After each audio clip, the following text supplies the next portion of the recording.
வணக்கம். எனது பெயர் வினோதா. தினமொரு திருக்குறளில் இன்று நாம் காணவிருக்கும் குறள் பொருட்பாலில் இருந்து அறிவுடைமை எனும் அதிகாரத்தில் உள்ள 424வது குறள். திருக்குறள்.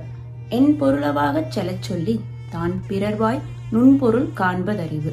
இதன் விளக்கம் என்னவென்றால், நாம் சொல்லும் வார்த்தைகளில் எவ்வளவு ஆழமான கருத்துக்கள் இருந்தாலும் அது மற்றவர்களுக்கு புரியும்படி எளிமையானதாக இருக்க வேண்டும்.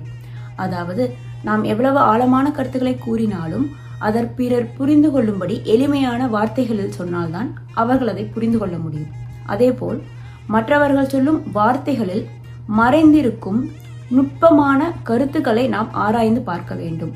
பேசும் வார்த்தைகளை அவ்வாறே எடுத்துக்கொள்ளாமல் அதில் மறைந்திருக்கும் கருத்துக்களை நுட்பமாக ஆராய்ந்து அதற்கேற்றவாறு செயல்பட வேண்டும்.